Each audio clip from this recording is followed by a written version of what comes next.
evening, and I welcome you to your transformative program, Politics and Beyond.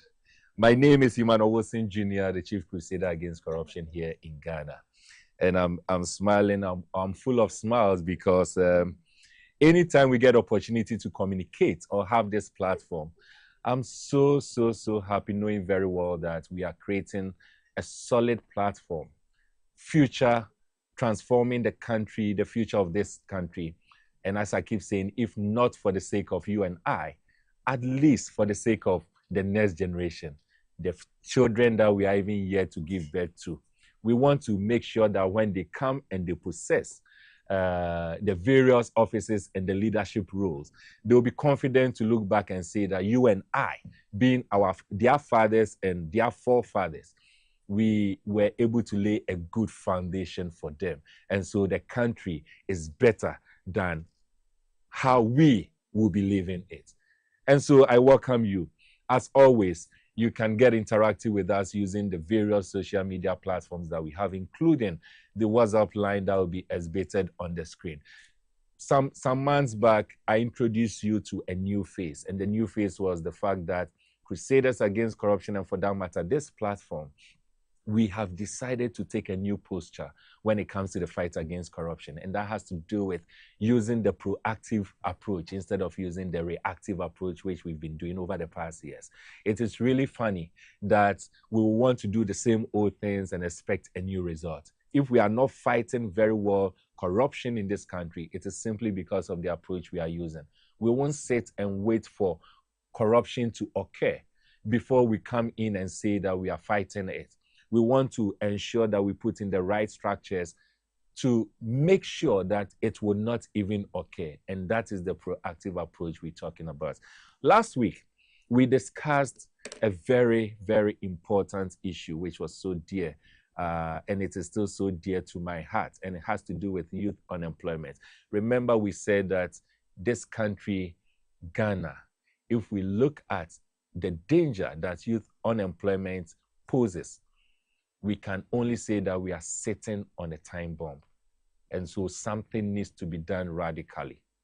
And that is why, again, I want to use this platform to wish or express our deepest of condolence to individuals who lost their kids during last week's, how do we call it, the military recruitment or screening exercise. We still want to express our condolence to them. And we want to pray that this would never happen again. Today, we are looking at the budgets. Remember, the budget was read last week. And when I make reference to the budgets, I'm talking about the budgets. In fact, it was read last 2 weeks. So last 2 weeks was when it was read. The budgets making reference to what we need as a guideline as far as our finances are concerned as a country as we enter into 2026. So the 2026 budget was read, and that is why this evening we are going to have a look at the budget.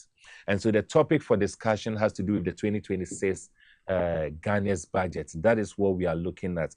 We are looking at whether or not the budget is of any relevance to you, to me, to those of us who will be described as common men or common persons, common citizens, the citizens on the street, those of us who go to the street to buy things, engage in businesses and all that. We want to find out whether or not this budget is of any relevance to us. And that is what we are looking at this evening.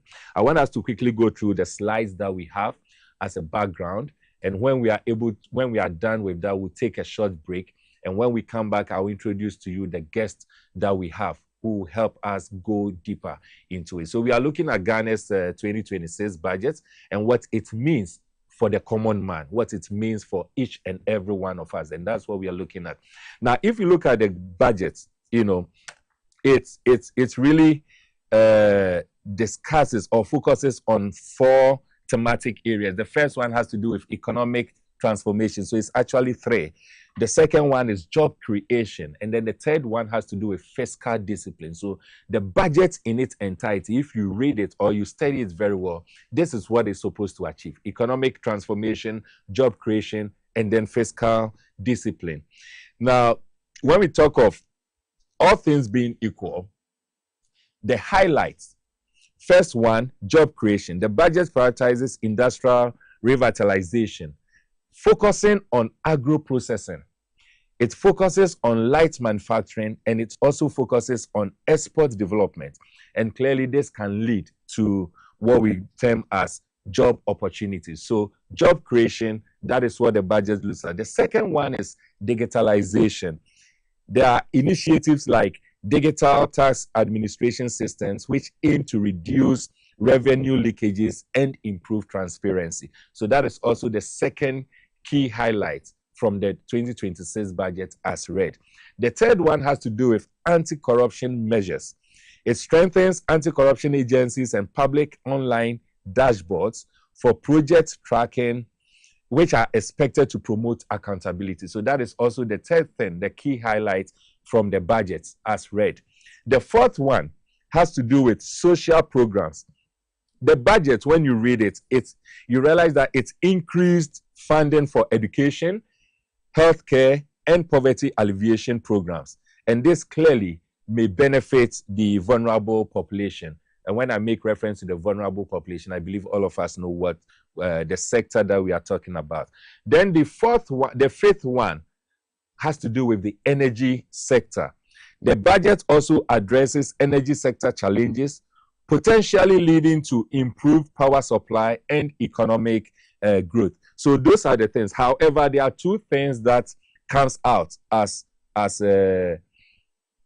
challenges. The first one has to do with the inflation. So the inflation here, we are looking at the budget's impact on inflation and taxation, because this may influence the cost of goods and services. So that's the first challenge that comes out. The second one has to do with social protection. With social protection, we are saying that when you study the budget critically, you realize that social protection programs received insufficient funding, and that can potentially affect vulnerable groups. So these are the two main challenges or key concerns that came out after studying the budget. This evening, in all of this this evening, we are going to have a conversation, and we are going to center on or focus on 4 thematic areas. The first one has to do with anti-corruption. The second one has to do with civil society. The third one has to do with local government. And the fourth one has to do with gender equality. So this is going to be the focal point, or the areas that we are looking at as far as this evening's conversation is concerned. Remember that this is going to be, we are going to have some series on the budget, the 2026 budget. So this is the kick-starting of it, the first part of it. We are looking at anti-corruption, we are looking at civil society, we are looking at local government, and then we are looking at gender equality. So the first one, which is anti-corruption institutions. The 2026 budget aims to improve the effectiveness of anti-corruption institutions through several measures. The first one has to do with increased transparency. The second one has to do with strengthening anti-corruption agencies. The third one has to do with digitalization. And the fourth one had to do with public engagement. So if you look at the 2026 budget, with respect to the anti-corruption fight or institutions, it focuses on this. So the first one is the budget seeks to increase transparency, strengthen the anti-corruption agencies, introduce digitalization, and also engage in public activities or public engagement. Initiatives to engage citizens and civil society organizations in monitoring government spending and projects. They are all parts of it.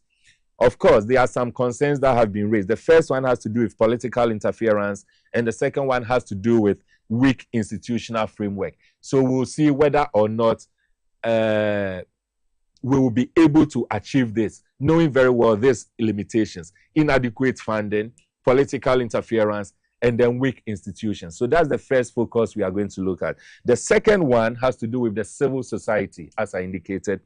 Now, Ghana's 2026 budget again aims to improve the effectiveness of the civil service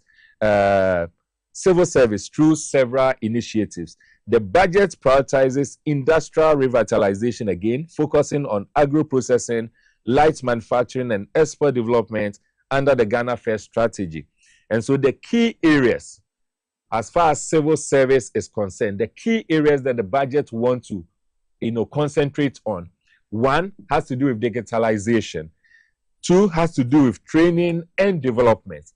Three has to do with public sector reforms. And then the fourth one has to do with anti-corruption measures.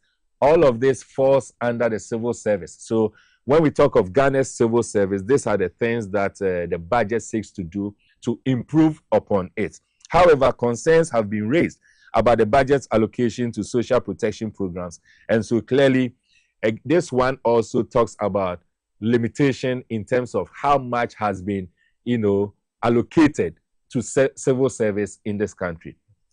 The third area that we'll be looking at is the local government service. When we talk of the local government service, the government plans to shift. In fact, there's also an improvement to ensure that local government services are enhanced or they are executed effectively. But it looks at 5 key areas under local government services. The budget, the 2026 budget, looks at 5 key areas. The first one is the localization of the SDG budgets.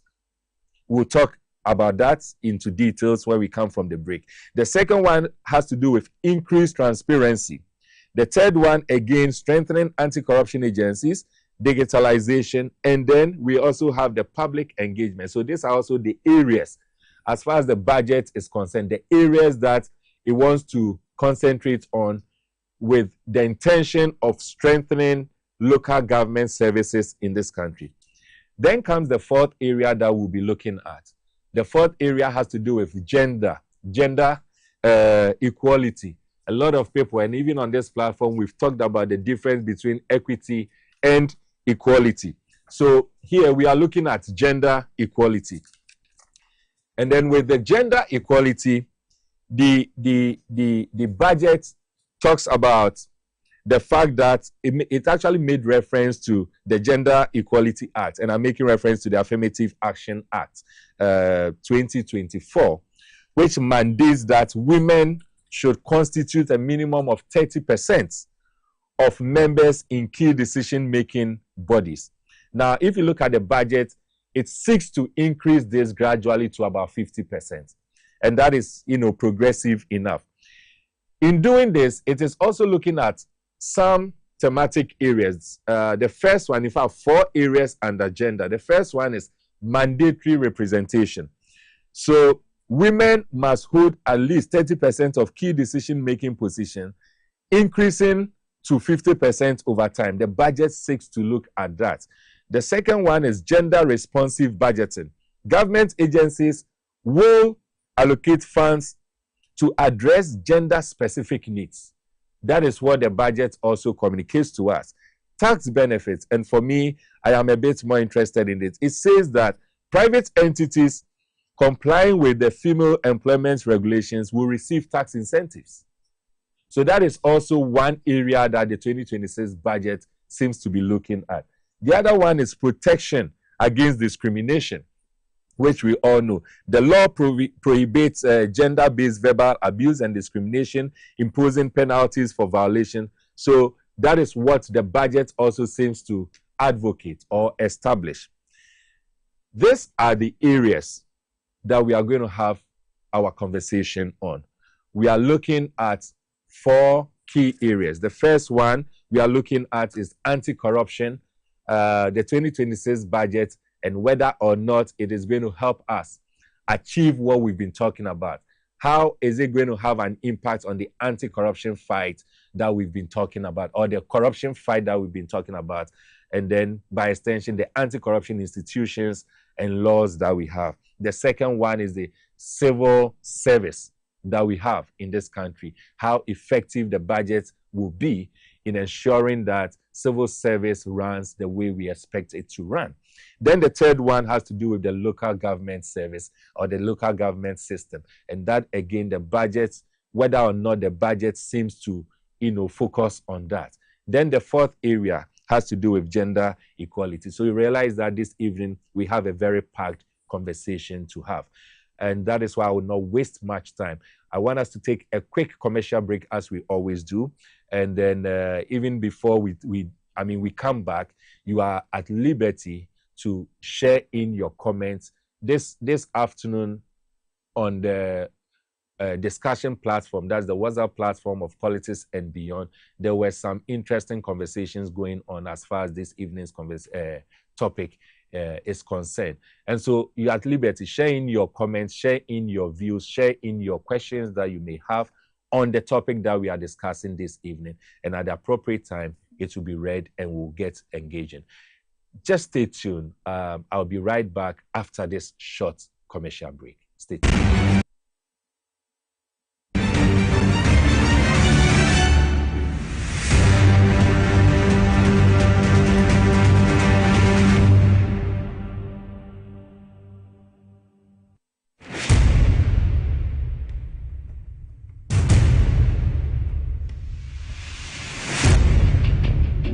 The average human body mass should have at least 60% water for optimal performance in any physical or mental exercise. We can help you maintain it naturally.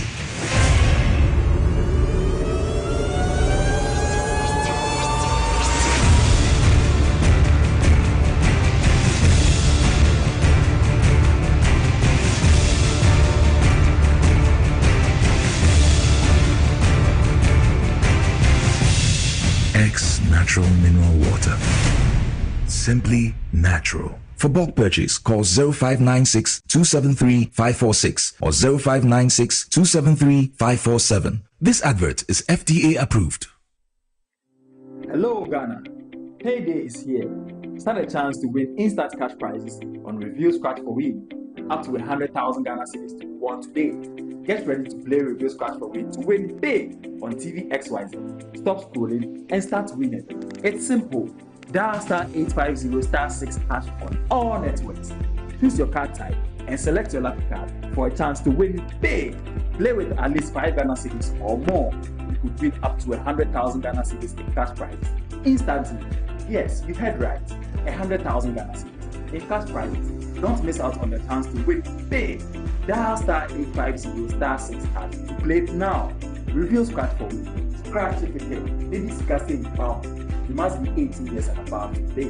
Terms and conditions apply. This game is regulated and approved by the NMA and the Caritas Foundation.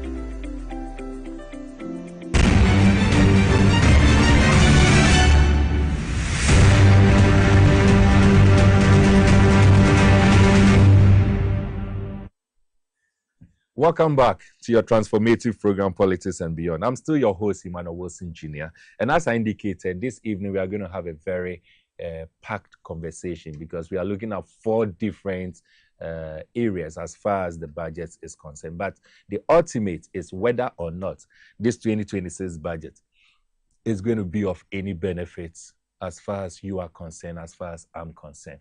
We are looking at it from 4 areas or from 4 perspectives. The first one is anti-corruption, the second one is civil service, the third one is local government, and then the fourth one is gender equality. In fact, these 4 areas, whether we like it or not, when they are functioning very well, it will have a very positive effect on you and me.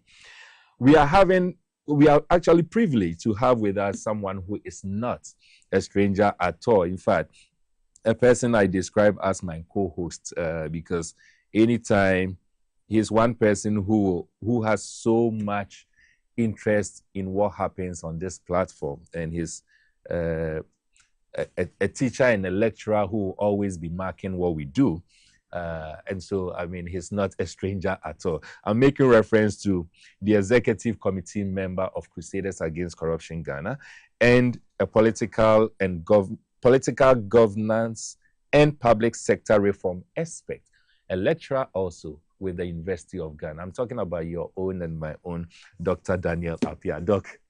Right. As usual, thank you. It's good to see you. It's good to see you. It's always a privilege. Ours will certainly be amicable. We will not fight. You see, yeah. That's the Doc, welcome to Thank Politics you. and Beyond. It's been a while. I hope everyone is fine. Everyone is doing And how was your fine. day? Oh, it's been quite okay. I mean, quite good. I think I'm settling in. That's great. Yes, I'm settling in That's the new great. semester. I can imagine. Yeah. Oh, you've resumed, right? Yeah, I mean, it's a special semester before school actually resumes. And Okay. So okay. means we are not actually, those of us the business school, we are not going to have a break. A break. Before, yeah, just a short kind of break. And It's then we come well. back. It's well. Doc, last 2 weeks we had a budget read. Yeah. This evening we are looking at the 2026 budget as read. What's your first impression of the budget? Like when you heard of it, what happened? What came into your mind? Right. I think looking at the budget, I think that there are many positive areas that one can actually pick. I think a day before the budget was read, Yes. I remember I spoke on one radio network, and I emphasized that one area that I want to see an action being taken is a COVID-19 levy, and I want that to be scrapped. Very well. Yes. So when the budget was read and then it was announced that it has been scrapped, I was very happy about it because COVID-19, I mean, it came long ago. Countries have dealt with it. We were imposed, they imposed some harsh levies on us.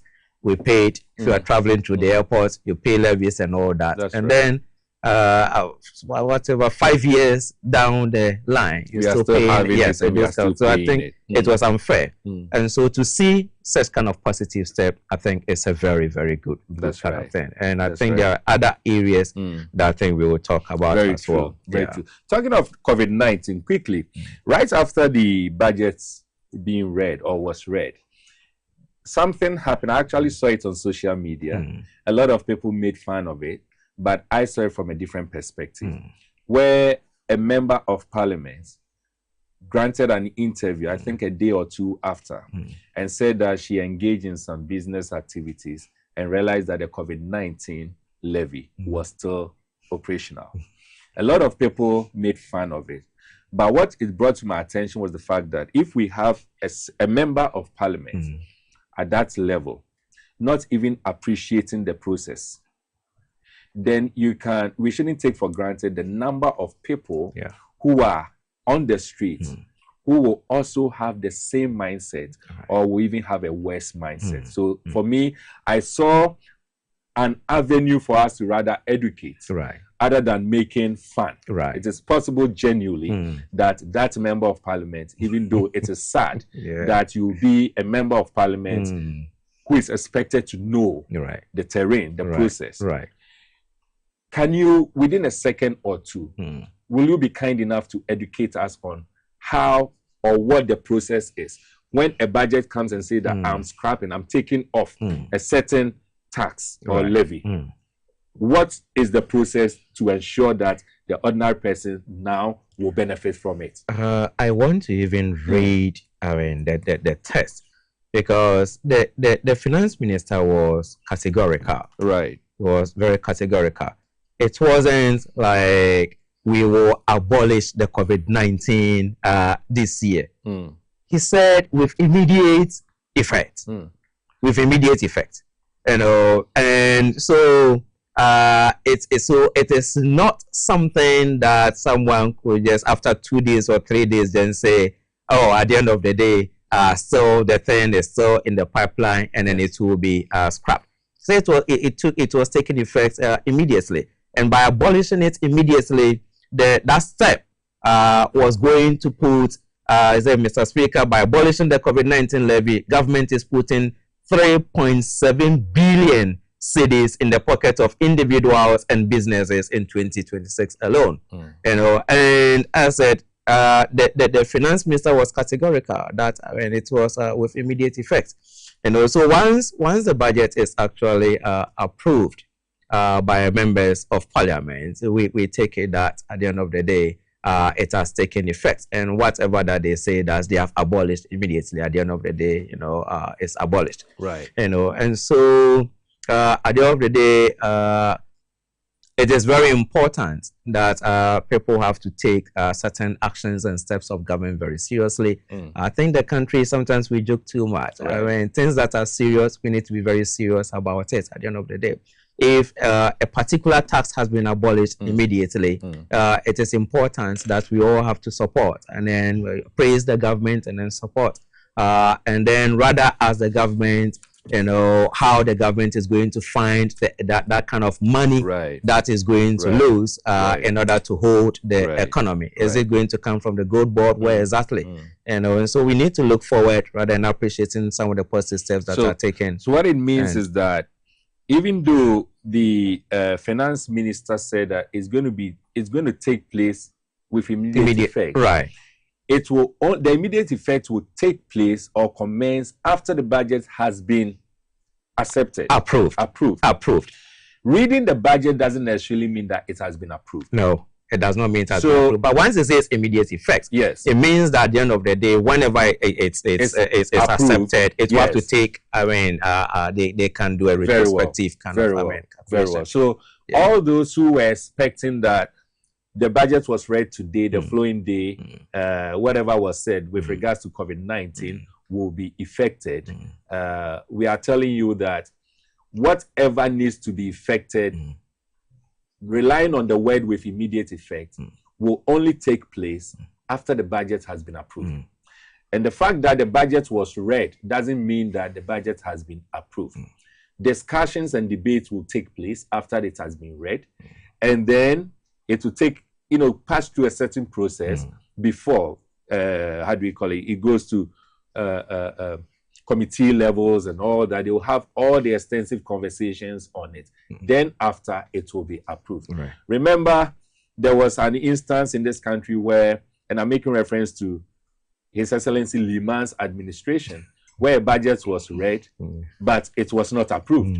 So the budget was rejected. So and this kind of members can decide to say, exactly, we've rejected it. So the fact that the budget has been read doesn't necessarily mean that instantly it has been accepted. So that is by way of education. Doc, we are looking at the budget again. I mean, that is what we are doing. But the budget with respect to anti-corruption institutions. We are always talking about how corruption affects the ordinary Ghanaian. How corruption affects the ordinary citizen. How corruption affects and robs the future of this country. The 2026 budget, you being an executive member of Crusaders Against Corruption, you appreciate it better. The 2026 budget, if you look at it, you study, you listen to what is the finance minister said, is there any hope with respect to us fighting corruption in this country? I think that is one of my, and it's our core area of interest when it comes to the work of Crusaders Against Corruption. And so it's one of the areas that I've analyzed quite carefully, and I think there are certain kind of promises in there. But I think that we still have got quite some long way to go. First, let me look at the promising areas. If you look at the 2026 budget, there is a promise now to establish a new value for money office that will actually ensure that government and the citizens derive value for money. I think this is something that has been long in the pipeline. And many of us have actually expressed the concern that there's too many anti-corruption agencies in Ghana. And so the promise in the budget to establish a single independent anti-corruption agency that will ensure value for money is good at the end of the day. But in terms of where exactly is this office going to be established, how is this going to be established? How much exactly has been allocated, to deal with it? How long is it actually going to take? I expected at least some kind of more information in that particular regard. Yes. And then if you also look at areas like internal auditing, where many of us have actually expressed concern, and internal auditors many a times have come out to state that they lack the independence to actually do their work and then to save the country from extensive corruption, and so they need a more independent agency that will be responsible not just for supervision, but also the recruitment and the management of internal auditors.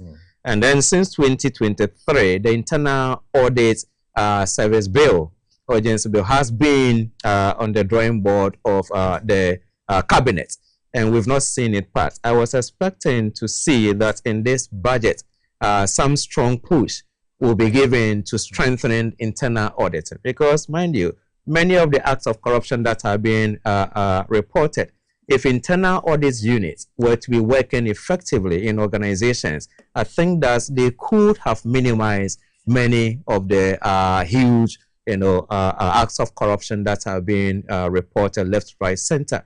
And so I don't see that kind of commitment, that kind of, a huge step being taken to actually strengthen the internal audit agency in terms of making internal auditors, employees, and then, under the internal audit agency, and then being managed from that particular angle. If yes, then the question is, how much has been allocated in the budget? What is the process? When is it going to be completed? I didn't see that anything in that particular kind of regard. And I think that also, once again, I think one agency that has been also at the forefront of the fight against corruption, which is the Office of Special Prosecutor. Really? I keep asking myself, when is the OSP's budget going to feature in the national budgets that is presented to Parliament? I expect to see that at least the OSP as an office has come of age. And just like many offices, like the Internal Audit Agency, Commission for Human Rights and Administrative Justice, you see their budgets in there. I expect to see that there is a separate provision for the OSP to present its budget and then to defend it, to show exactly how it is going to use its money, to show exactly how it is going to build capacity. But consistently, we've not seen that in the budget. And so I don't know why this keep coming up. But I will urge members of Parliament that in spite of the fact that the OSP's budget is not seen within the budget, it is very, very important that we pay special attention to that. Of course, the OSP has not been able to secure us any single major prosecution. If you look at on its own website, the 7 cases that they have listed there, all of them, they say ongoing. But of course, the fact that there are investigations ongoing and they've been able to stop many kind of transactions, at the end of the day, that itself should yield some kind of positive thing. The OSP itself has been crying many years since the days of Martin Amidu, that they lack the financial kind of support, they lack the budgetary things. And so it is important that we see what quantum of money has been allocated to the OSP, which areas strategically are those kind of monies going to, so that we'll have some kind of assurance that that office will be taken seriously. And so in terms of anti-corruption, so the positive certain step that one sees in the budget is the step to establish this independent statutory back value for money kind of office, as an independent maybe office that will have to work with the Auditor General, the Internal Audit Agency, the Ministry of Finance, and others to be able to save us from this monster called corruption. But in that way, the tennis, where is it going to be established? How is it going to be established? How much has actually been allocated for it? And when should we expect that this is going to be completed at the end of the day? And if it's going to be completed in 2026, then it means they have how many years? About 2 more years to leave office. Are we actually going to see fruits? Yes. And I've also seen the Auditor General in the same budget, once again, just like 2025, made any report on surcharge. And I keep saying that since the days of the Melevo, if this Auditor General who has been there and then is on contract, if he thinks he cannot do the job, then he should get out of the way for another person who can do the job to come. So since 2025, 2026, 2024, you don't see the Auditor General make any single kind of pronouncement or submit anything in the budget in terms of his report to say that I've surcharged Asumesi or Benteng for having squandered our money.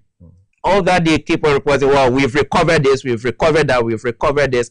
How did they recover it? And what is the assurance that really, math is going to be recovered in the absence of the exercise of surcharge? And we also saw how many people actually and many officials, began to sit down when the level was exercising the power of surcharge. But consistently, you don't see the Auditor General say anything about surcharge. And I think that is one area where we actually need to focus on and then hold the Auditor General really accountable. Of course, I think maybe this year also is a contract will come to an end. Maybe they don't want to, the government don't want to be seen as one that at the end of the day is, you know, putting pressure on the Auditor General. If you can't do it, get out of the way. People will say you are witch hunting.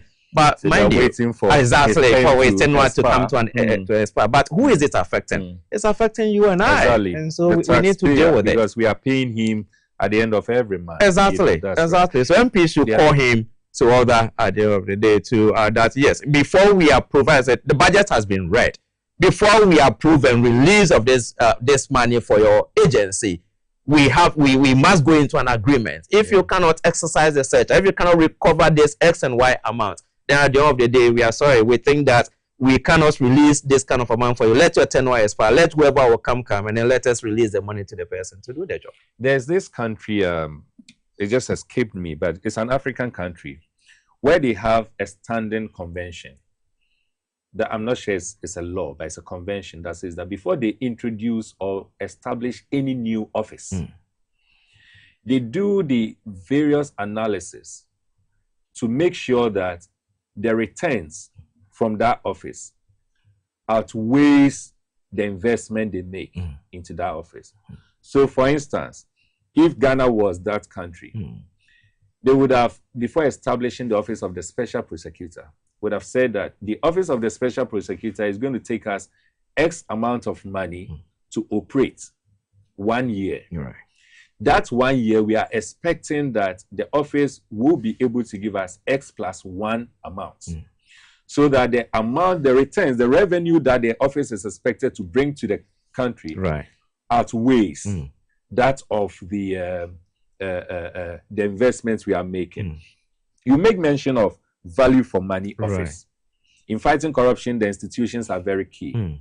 Just as the laws and then the will, they are all very key.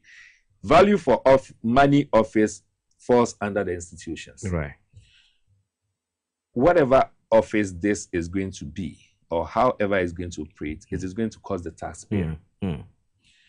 Looking at our experience, having the Office of the Special Prosecutor, having IOCO, having SHRAJ, having all the other anti-corruption institutions, do you think that the budget, you were making reference fantastically to the fact that we even need to resource some of these institutions and all that, the monies that we always allocate through the budget, do you think that we are getting revenue, beneficial revenue from these institutions that should give us, you know, the ground to say that we want to establish another office known as the value for money office? You know, Willie, I think sometimes we have to also hold the members of parliament to task because the law is clear whenever a new institution is going to be established, that it must be accompanied by a value for money, you know, analysis. They have to show clearly how that new institution is actually going to benefit the country. Many a times, I don't remember the last time that any agency or institution was established or any kind of bill was passed that kind of value for money analysis accompanied the bill. And so perhaps maybe it must also be a matter of capacity. But the thing is that once we put something in the law, it is very important that we uphold it. Perhaps maybe 2026 going forward, we all in the civil society space must now rise up. Whatever, if a bill is submitted to parliament and it is not accompanied by this value for money analysis, we perhaps will have to go to court and then say this cannot be passed if what is in the law, which says this must be accompanied by this kind of analysis, if it is not part of it. Because I think we all must take the blame. We sit in civil society and then we keep quiet or we just watch on. And so new institutions are created, new acts are passed, and then that kind of value for money analysis is not part of it. Whilst MPs do not uphold it, those in civil society also sit unconcerned. And so perhaps I say going forward, it is something that all of us will have to sit up and at the end of the day ensure that it is done because it's part of it.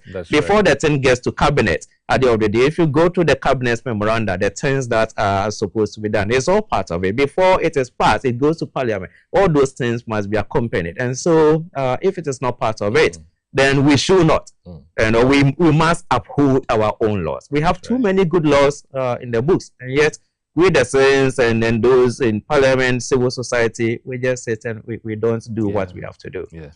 There's one other aspect of it, and that has to do with political interferences. So we have all the institutions that we already have. Most of them are not working effectively, and the reason that is easily attributed to their ineffectiveness has to do with political interferences.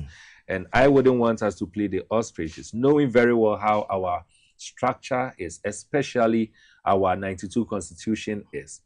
It is such that almost all heads of these institutions are appointed by a political person, either the president or the minister. I mean, someone who is politically exposed.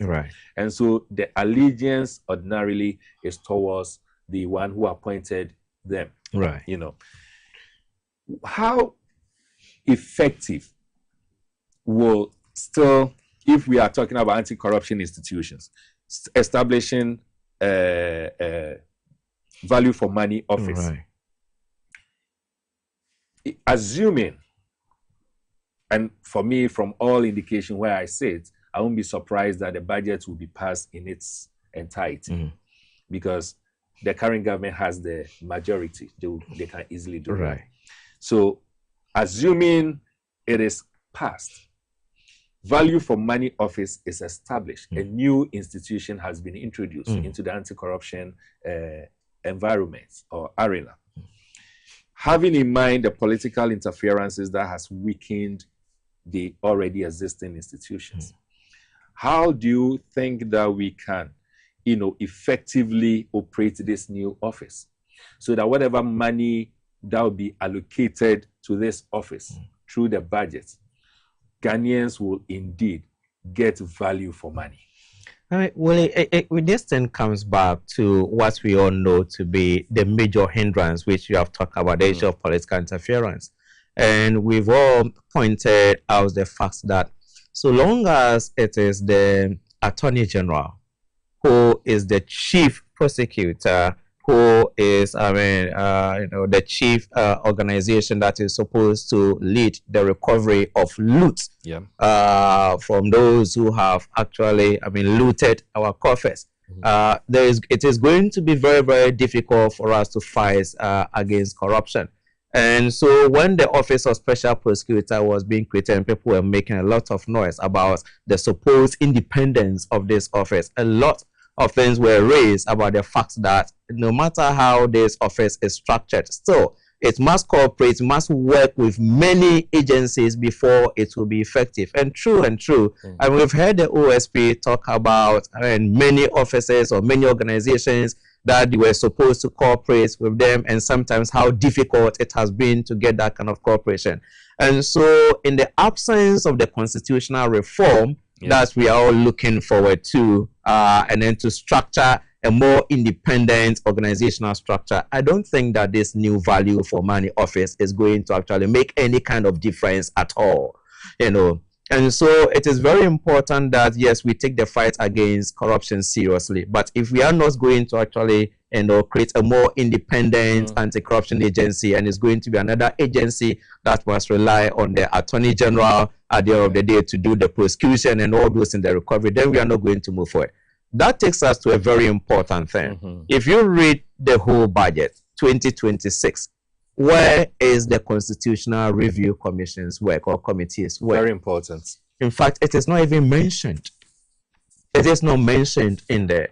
And so, at the end of the day, that raises the issue of, well, if we all recognize the fact that the country needs a constitutional reset, it is important to restructure the anti-corruption architecture within the constitutional framework. But we pass or we read the 2026 budget and we don't see a single mention of a step being taken to advance the constitutional review process. Then it raises many serious questions about what we can actually achieve within this from 2026 even to 2027. Because if a lot of the groundwork is not done, if you look at the work of the Constitutional Review Commission that the former President Atta Mills set up, they had to go around the entire country you know, they have to do a lot of work, and it involves a lot of money. The United Nations have to step in and all that. So if we ourselves, reading 2026 budget, we are not making, or we are not taking any step in the budget to make appropriate financial provisions for the work to be, you know, to move forward in that direction, I think it gives me a lot to worry about whether really we are actually going to see a comprehensive, meaningful constitutional, you know, reform process taking place within this particular tenure of government. It gives me a lot to worry. At least there should be a mention out there that the constitutional, you know, review process is actually going to be deepened, and then perhaps maybe some bills are going to be sent to Parliament, and then some stakeholder engagement. This is how much it's going to cost. This how much has been allocated for it. But there is nothing like that in the budget. And so all those who have been advocating for the constitutional reform, I think if they look at just the budget alone, they may be disappointed because there is nothing like that said about it. You and I are one of the few individuals in this country that believe strongly in the constitutional review. Right. We've talked about this so many times. Do you think, in all honesty, that we will be disappointed at the end of the current government's tenure? Well, I want to believe in the mid-year budget review that will come. For now, I want to hedge and then wait. That if we have not seen anything, maybe I think I've heard in some circles that the report has not been submitted by Professor Kwesi Prempeh's committee to the president. And so once it is submitted, then at the end of the day, something may come. But even that, I expected that before a report is submitted, we all know the magnitude of the work involved. Exactly. And so something will have been put in place. That's and right. So we will look forward now to the mid-year review. If by mid-year we don't see concrete steps being taken in terms of making financial provisions, both for education, you know, widespread education and all the things that we want to see, then we should certainly be prepared, you know, to be very disappointed in terms of seeing a comprehensive constitutional review, perhaps in the during the tenure of this government. So yes, mid-year, let's see what will happen. But for now, right. There are no, positive signs for me on the ground to say so that. if we are judging by the current information we have, it is so clear that we don't have any positive signs I don't see to any. give us any hope that indeed we are making any significant progress in regards to making financial provisions and all that. Yeah. Doc, let's quickly move to the other area, the civil service. Civil service, and one other which is so dear to me, local government. I wanted us to take it one by one, but let's combine the two, civil service and local government. Local government is key. Local government carries everything in this country. It's just that for a very long time, we've not really been able to appreciate what local government really is in this country. Because if we do, and we want to go by even the law that governs local government operations, I have always said that being an MC, DC, and the rest should have been so powerful. And it should have helped us so much as a country in development than even being a member of parliament or even being a regional minister or what have you, sector minister. Let's look at the budget as read. What are its implications as far as effective local government system is in this country? Right. Well, maybe let me briefly, pass a comment on the civil service. Yes, please. So the two. And then we'll focus more on the local government sector. So I guess I'm happy to note in the budget that there is an effort that in a provision, being made to reform or review the current Civil Service Act. Because one of the things that for those of us in the governance space continue to point out, you cannot have a non-partisan, a neutral, an impartial, a competent civil service if you have a system where the government or the president is appointing or has a role in the appointment of even directors and then chief directors.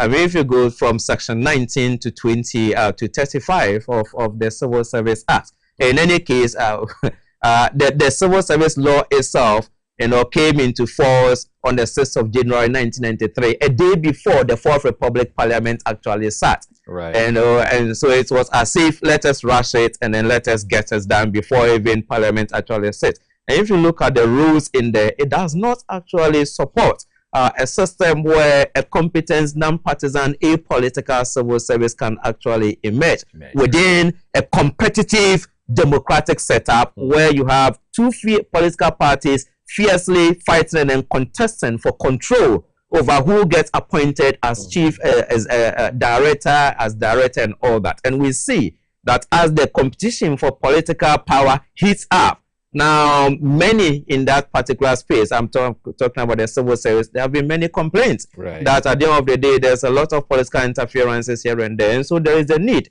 for us to be able to reform the Civil Service Act and to be able to craft and then create a more independent and a more neutral, non-partisan civil service that can actually boldly advise government, boldly support government to formulate appropriate policies, and then lead us in the way that certainly will promote development in this country. So I'm happy to see in the budgets that at least there is a mention that finally the 2023 Civil Service bill, which has also been on the table for quite a long time, also 2024, they are going to push it up. And so thumbs up to the OECS, that's the Office of the Head of Civil Service.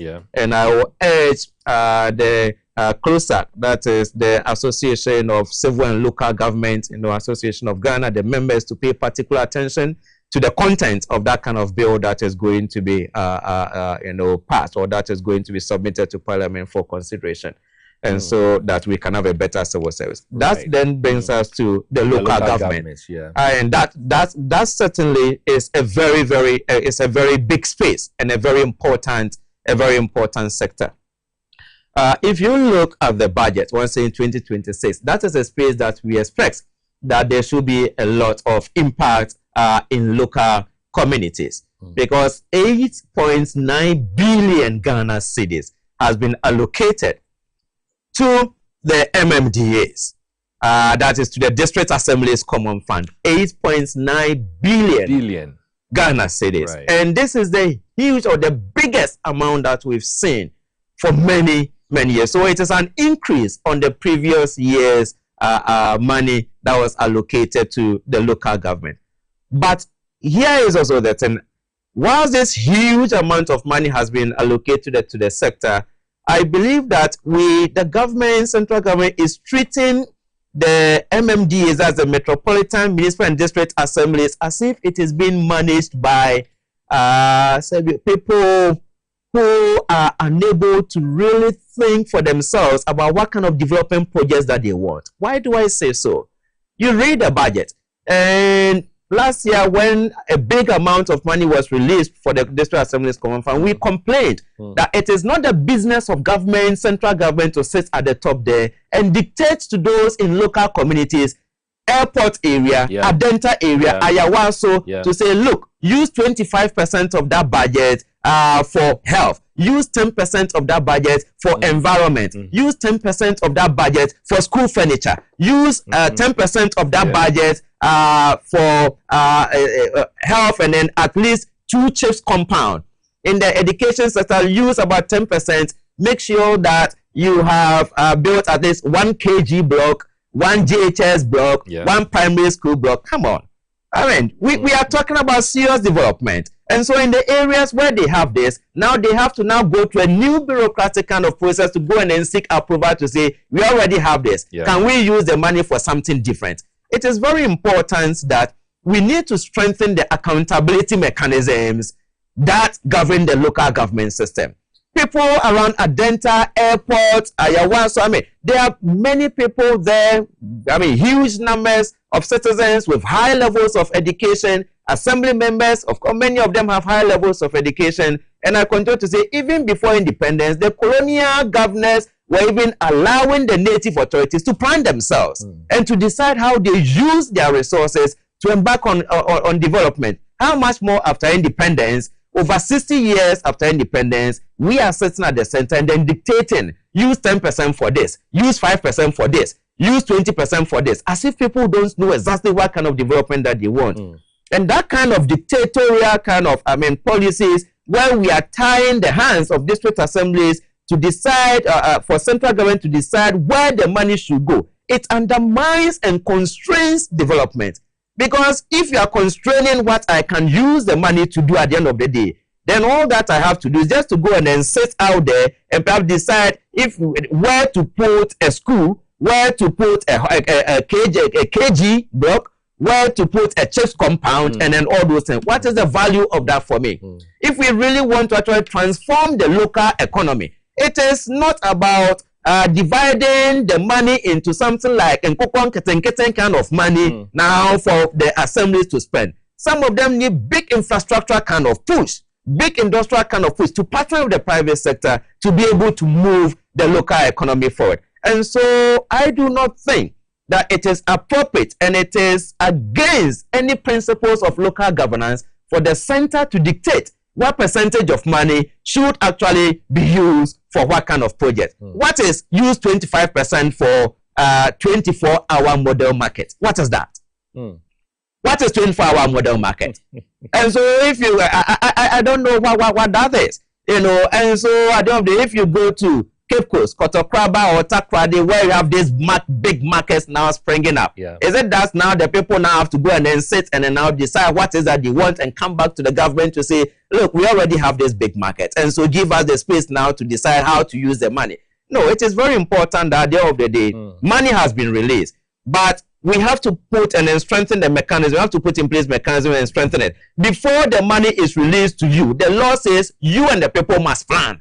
So what did you plan? That's right. What kind of projects did you plan? What are your development priorities? What is the cost at the end of the day? So that once the money is released, then we know that those plans have already been made. Those priorities have already been made at the end of the day. Then we can hold them accountable. But if you now release it, say, use some for KG and then primary school, are these things that moves local economic development? No, these are not the things that move things. And so let local governance be local governance.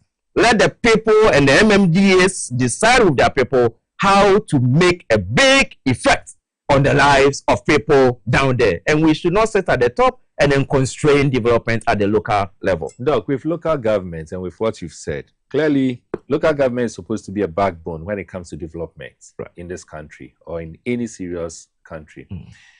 Over the past years, we've been getting budgets allocation to the local government. It looks like we've not really benefited much from what local governments ought to do. This 2026 budget, I am so happy you've made mention of the fact that it suggests as though decisions were centralized and it has been imposed on the local governments, MMDCs and the rest. And sometimes some of the decisions or proposals from this budget may not even be relevant to some of the districts or municipal assemblies that we have. Do you think that the local government structure as we have it, it is just an avenue for us to be wasting our taxpayers' money? Well, I think I will not say it is an avenue for us to waste taxpayers' money. The problem is that we as a country have not been committed in building the capacity of local government. And after the budget was read, I was one of the resource persons who engaged the members of parliament to discuss the implications of it for the local government sector. Of course, and it's emerged that if you look at the metropolitan, municipal and district assemblies, their staff capacity is over 34,000 or so. But many of the personnel in that sector are administrative, officers, and not the technical officers that we're actually looking for in terms of engineers, the surveyors, the development planners, to move and then to drive forward that particular sector. And so long as that sector lacks the critical technical staff, to actually help in moving, driving forward the development agenda there, and it is overchoked with administrative officers who sit in the office and then working on papers and not the technical kind of stuff, we are going to face a challenge. And so I am expecting that with the amount of money that has been allocated for capacity building, in the budget. We have to now focus our attention on how that money is used to re-equip, to realign capacity at that particular kind of sector. The government and then the minister particularly should not sit and then perhaps maybe say that the sector has been overstaffed with administrative personnel and it is not the current government that actually caused that kind of problem, and then therefore they are just going to sit and then look on unconcerned, because that is a sector that at the end of the day is expected to make a lot of impact on the lives, the daily lives of people in local communities. But if the technical staff is absent, what should we do? It is important that we have to realign, we have to redesign, and then we have to, at the end of the day, re-equip and then recapacitate that particular sector. And so it is very important that the money that has been allocated to that sector in the 2026 budget, particularly in terms of capacity building, we have to actually pay particular attention and look at how we can use that money to retool the sector in terms of capacity building. Otherwise, as you rightly noted, I mean, much of the money that is put out, that has been, pushed down there, even where people have sat and then they've planned in terms of what kind of development projects that we need, you lack the technical kind of staff and then skills to drive forward the development agenda. We are going to see people from Accra, people from China and other places going down there now to execute what the engineers and surveyors and others should have been executing. And so a lot of the money is now going to actually now move outside even of the country. And so this is something that I think that we need to tackle. I agree with you. I'll come back to you. I want to quickly go through one or two messages that we have here to involve our viewers and our listeners. This one says that, Mr. Wilson, the budget is just formidable. Roads are the hallmark of this plan, and kudos to our presidents. Please highlight the road of the Ministry of Energy at Tema Community 25. That stretches from the Doenya-Afenya Road to the Kings and Roda Road to the Ministry of Energy to Michelle Camp. This road is just second to the Tema-Aflao Road, and all the trucks meant to supply materials to almost the Aflao Road ply this road. That links to various other roads to the Ashaman, Akosombo, and all that. Okay, so please, all right, so this is Hula. Tommy, thank you so much. We'll look at the roads, in subsequent episodes. This one says, good evening. Please kindly tell President Mahama that he should please reduce taxes on our salaries. Now we are suffering. Thank you. You didn't add your name. This one says the OSP is playing with the minds of Ghanaians. You also didn't add your name. Hello, Mr. Wilson. I suggest the President reappoint Domlevo back to his work as on contract, I guess that's what I want to say. He must let the Ghanaian know that this decision is critical and good for this nation for now. Any appointment from His Excellency Akufo-Addo is a killer to this nation. Same action should be taken against the OSP. And again, this is from Tommy. Okay, you didn't tell me where you are testing from. Please, government must bring back the toll booth as soon as possible to generate funds in the road construction. Okay, not so clear. You didn't add your name. Please beg the financial ministry and health ministry to pay our NSS allowance, nurses and midwives for us. Since we finished service in May 2025 and we are not even part of the budget. So when will the payments be done? Thank you. You didn't add your name. Okay, I'll come back to the text messages. But Doc, so we've talked about the local government system. I want us to, because of time, I want us to move to the last area for this evening's conversation, and that has to do with gender. Right. We've talked about gender equality. We talk about, sometimes when we talk of gender, we are just, the first thing that comes into our mind is women. So where is the role of the man? But, that's just on the lighter side. But gender equality. Yeah. What do you see from the budget as far as marginalized population or sector of this population is concerned? Well, Ghana is a member of the United Nations, and one of the key sustainable development goals is to achieve gender equality. That's SDG 5 or Goal 5, and we signed on to it. And so if you look at the bill that was sent to Parliament, that is the Affirmative Action Bill, into brackets, it was gender equality. Why was it gender equality? One, because a lot of analysis has gone into the issues of gender equality, gender equity, and many experts have come to the conclusion that countries that really are very serious in promoting gender equality, that is equal rights to resources, equal rights to the basic needs for well-being, equal rights to positions in government, equal right to public sector governance. These countries are able to move forward faster because you find both men and then women putting their heads and then their ideas together, both at the executive level, in the boardroom, and then wherever. A classic case is Rwanda. Yeah. Rwanda, at the end of the day, rose up from the genocide and then now empowered, both sides, that is men and then women, and then today Rwanda has been able also to make some giant kind of strides.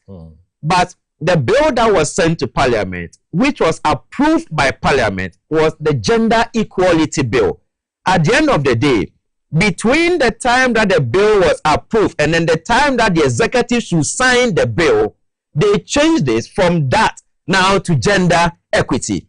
Now, why do I emphasize this? Now, when you come to the budget, it is so difficult, for instance, to be able to calculate a project like Nkokon Ketenketen, how you are going to proceed in the line of gender equity at the end of the day. Ghana is not the only country that has tried to do a gender kind of bill or a gender kind of budget. Countries that make advancement are those that have been able to actually push for gender equality in terms of the distribution of resources. Right. And once the equality was taken away, now after the budget, or when the budget is going to be made, projects like Nkokon Ketenketen, 1 million coders program, apprenticeship kind of program, you struggle and may struggle a lot to be able to actually calculate the issue of gender equity. How do you proceed with it? But if you have gender equality, which was approved by Parliament but was not accepted by the executive, if it is 1 million coders program, we know that 500,000 of men are going to benefit from this, 500,000 of women are going to benefit from this. Yeah. If it is in Nkokon Ketenketen program, we then know that equal number of male and female are going to benefit. If it is scholarship kind of program at the district assembly level, National Scholarship Secretariat, you know that if you give 5 scholarships to men, you have to give 5 to women at the end of the day. That is how you move the country forward at the end of the day. But once you remove that, go and read the budget. You struggle to even find the word equity in the budget. I looked at it, it occurs about just twice. Almost everywhere, including even under the Ministry of Gender itself, it is gender equality, gender equality. But the act that was passed, they have removed the equality bit from it. Once you remove this baseline of equality, you are really going to struggle. So nowhere, whether in the appendix or in the budget, is there any kind of commitment or any kind of effort to advance the Gender Equality Act at the end of the day. And it is important that we take note of it. It is not a matter of, oh, there is no legislative instrument. I'm looking forward to see how a legislative instrument is going to be crafted in the to back the gender equity kind of act that will enable any ministry, organization, or agency to be able to draft a gender equity budget. I have not seen one in any kind of country. And so unless perhaps we have to go back to a drawing board, if the previous government was not interested in gender equity, and this is a call that I made, at least to our vice president, to our president, in their manifesto, they promise advancing gender equality. We have to go back to the drawing board. The bill that was passed in Parliament, which was the Gender Equality Bill, that enables us to be able to design programs and to apportion equally the distribution of resources, but which was not accepted by the previous executive. Let us give back to policymakers what they actually accepted, because it is only on that platform that we can make actually greater progress. If we remove now the baseline for the distribution of that, and we go on this vague, flimsy, whatever, in terms of gender equity, you go in there and then sit there and then put whatever expert together, and then they should, and then get them to design a gender equity kind of budget. I don't know how they are going to make kind of great progress. So we all have to learn. Ghana, once I always say, Ghana is not the only country where they are experts. Ghana is not the only country where they are intellectuals. And so at the end of the day, where people have met globally, and they've done all the analysis, and then they've seen that countries make greater advancement by pursuing gender equality kind of policies and then programs.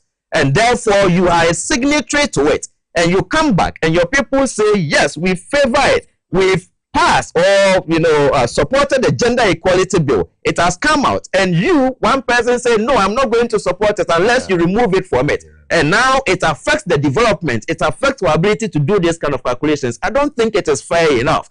What both men and women in that house fought for and what the country fought for is what we must actually advance. Otherwise, I don't think that they are going to make any kind of serious progress and in the area of this gender equity kind of act. And so let's go back to a drawing board. It is not gender equity that Parliament actually accepted. It was changed somewhere between the process of after the passage and then the signing. Let's go back to a drawing board and then let's get it done. Then when we look at the budget, we say 500,000 males. Let's go and find them. 500,000 females, let's find them. 1 million coders program. Let's find 500,000. Let's find 500,000 here. And then we move on. Otherwise, we'll just be joking around and then we'll not be able to make progress. So that's my take on it. Fantastic. This one says, good evening, Mr. Wilson. Your guest, Dr. Appiah, is 100% truthful and he has understanding to the position. Lovely man. Watching you live from Ajay Kojo. Good work done. You didn't add your name. Okay, Mr. Wilson, great discussion by your panelist. That's Dr. Appiah. My question is, does the local government service going to recruit the necessary personnel for its development? Okay, so let me see if I can rephrase the question for you. My question is, will the local government service recruit the necessary personnel for its development? Best regard, this is Papa. Okay, so that's a question. Let me just take this last one, a number of messages, but let me just pick one. Mr. Wilson, your guest gave an address recently at an award ceremony organized by CLOSAC. Is it true? Yeah. Oh, that's nice. Organized by CLOSAC at the CLOSAC auditorium. And the address was so deep that people who were seated by me praised him for his address. And this is Billa from Lower McCarthy Hill. Of course, Billa, I mean, that is why he's my guest. That's why he's my guest. I mean, yeah, he's such a deep person. Good evening, Mr. Wilson. Please, government is recruiting people into many sectors. Police, assistants, fire service, and so on. When will Ghana Education Service recruit teachers as part of the youth employment? Okay, that's fine. As I said, okay, I've just stolen one more message, but that's fine. All right, so this are it. Doc, let me just, I don't know if there's a question that came so clear for you. Will you be able to answer it? The question is not so clear to me, though. But it says that my question is, when will the local government service recruit the necessary personnel for its development? Well, yes, so, you know more about the local government, yeah. Willie, before recruitment is done, clearance is given at the Ministry of Finance. Yes. And so going forward, I will strongly urge the government to make sure that a staff audit is done immediately across the MMDAs for us to be able to determine the areas where the MMDAs are in critical need of personnel. Yeah. So that if the local government submits requests for clearance and it does not fall within those critical areas, it should not be given. Because the place is overchoked, it's overstaffed with administrative personnel. But you struggle to find development planners, you struggle to find surveyors, you struggle to find engineers who must be on the ground to do the job. And so that's why when it rains, everywhere is flooded, because the men who must be there to do the job and the women are not present. And so it is important that we have to do a staff audit. And I don't think that it is going to take more than 1 month or 2 months to do that audit. I've seen the database. I've seen the data in terms of what kind of staff actually exists out there. And once they go out there to go and then verify and then do the audit, this thing should be done easily. And so I will urge the government, to constitute whether they will have to mandate the office of the head of local government service, one, to put a hold on all recruitment, and as soon as possible, within 1 month or not more than 2 months, submit to the presidents and then to the Ministry of Finance, the current staff capacity, and at the end of the day, that should be sent to the Ministry of Finance. Right. And if request for clearance does not fall within the critical areas, that should actually not be accepted. So secondly, a lot of money has also been earmarked for capacity building. Okay. And so the staff within the service who need retooling, who need, reposting to other areas to build their capacity, we have to use that kind of money, part of it actually, to build their capacity, so that we can get more staff in areas that are where we need critical manpower. Our time is fast spent, but I'll give you the opportunity to summarize all that you said within a minute or two. But there's this message that has really caught my attention, which I agree with the tester, though he didn't add his name. He says that I agree with your panelist about the Nkokon Kitenkite. Government should identify individuals who are already in poultry business and support them to expand, and shouldn't give them to people who don't have the experience. This is something I really agree with. I think that we'll find time to discuss. As I said, this is just we've kickstarted the discussion on the budget. So subsequent episode will be going into the various sectors very well, and we'll talk about it. But quickly, your last word. Right. My last word is that at the end of the day, there are many positive steps that are being taken by the government. But at the same time, what brought this country to its knees, and we had to now do haircuts on people's monies and all that, was massive corruption in the system. But we are not seeing significant steps being taken to address the anti-corruption issues. We are not seeing significant steps being taken to ensure that there is comprehensive constitutional reform. The constitutional reform is not even mentioned in the budget. Exactly. And so if we are not going to tackle the big kind of projects, and we are going to continue to do things small, we are not going to achieve much. At the same time, too, it is important that Ghana has come of age for us to be able to give an equal push to both men and women in this country. If the previous government was not interested in giving that kind of equal push, although Parliament accepted it, I will throw that challenge to this current government. Let us push both men and women by revising the Equity kind of Act, and then set the standards that we have actually committed to the United Nations. That's gender equality. And I believe that we will be able to move forward better than we currently are. Thank you. That's an interesting one. Thank you so much, Doc. All too soon, this where time will allow us. We've really run into, we've gone beyond our time, but it's all good. I'm sure next week we'll continue the conversation still on the budget. We want to thank Doctor so much for this insightful conversation. I have learned a lot. I believe you have also. There's a budget that is tying your future and my future. And so it is important we appreciate the content of it. And so in terms of local government, anti-corruption, civil service, and then gender equality, I believe we have learned a couple of things, and our minds have been exposed to a number of things. I want to appreciate, Pius Blay, who is doing the watching. I want to appreciate Dr. Bukari, lecturer at the University of Development Studies, who is also doing the viewing. Patrick of Radio Gold. Patrick, thank you so much. You are such a consistent lover of this show. Anytime you are with us and you are sending in messages. I want to also thank Uncle Gonda, who is also watching. Gonda is with Daily Guide newspaper. And of course, my own uncle, who is watching and has always been watching me from my hometown, Ibri. And I'm making reference to Uncle Forsen, Wafa Forsen. Thank you so much for doing the viewing. I want to thank each and every one of you. On your behalf, I want to say a big thank you to Doc Charlie. Thank you so much. Mrs. Abigail Apia. She'll grab you. Mrs. Abigail Apia. We love you so much. And thank you for always allowing Dr. Apia to come on our show and to leave you and to come and join us. We want to say thank you so much. We love you so much. And we wish to see you one of these days. It's been a while since you visited. Please come and visit us one of these days. All too soon, this is where time will allow us. So we meet again next week, same time on your transformative platform, Politics and Beyond. All I can say for now is good night.